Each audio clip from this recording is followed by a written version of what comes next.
So by this point, al-Raghib al-Isfahani, he's told us the 4 things that we need to train ourselves on or subject ourselves to in order to develop ourselves if we want to get to this level of khilafah. We need to train ourselves with education so that we develop wisdom. We need to train ourselves with restraint so that we develop generosity. We need to train ourselves with patience so that we develop bravery, courage, forbearance, and contentment. And we need to train ourselves to have an eye for justice so that we develop ihsan and excellence towards everything. And the Raghib al-Isfahani wants to stress at this point that there is no possible way that you're going to become a khalifa, that you're going to be eligible for this type of work unless you go through this process of self-reform. That there's no possible way to do it, to be a leader without purifying the self. He compares it to, well, first he draws on the Quran, right? What is one of the first things that Allah Azza wa Jal says? Right? He says to the Prophet alayhi salatu wasalam, he says that you have to purify yourself. And there's various interpretations among the mufassirin about what exactly that means. But there's this aspect of self-purification before you can take the message or the duty out towards others.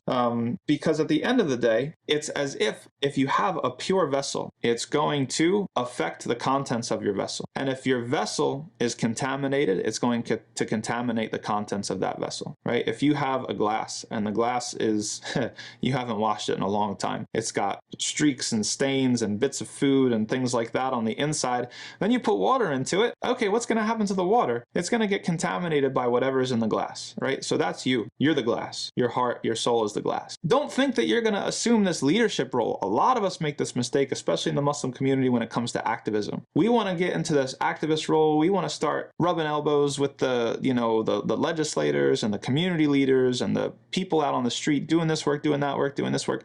And we haven't purified ourselves. We haven't cleaned our glass. What do you think is going to happen? Do you think that you're really going to be able to lead and serve the people if you haven't purified yourself? I'm a history guy. Read the history of social movements in the United States of America. Anybody who got big or started doing really good work, what was their downfall? 9 times out of 10, it was lack of discipline. If you can be bought, if you can be bribed, if you can be tempted, then you are useless. You're useless to the ummah. You're useless to the world. You're not ready for khilafah. You're not ready to take on this role. You're not ready to be an activist out in the streets because it's going to come. It's going to come. People who don't want your mission to succeed or people who want to undermine you, they're going to tempt you. They're going to try to bribe you. They're going to try to buy you. So do yourself a favor. Before you put yourself into the ring, before you throw your hat in the ring or get into the arena, purify yourself. Purify yourself so that you can withstand that sort of pressure, that sort of temptation or not. Because if you get into it too early and then somebody ends up messing with you because you haven't done the work, you haven't disciplined yourself, then it's going to look like, oh, that's the Muslims, this is Islam, and you're going to set us back even further.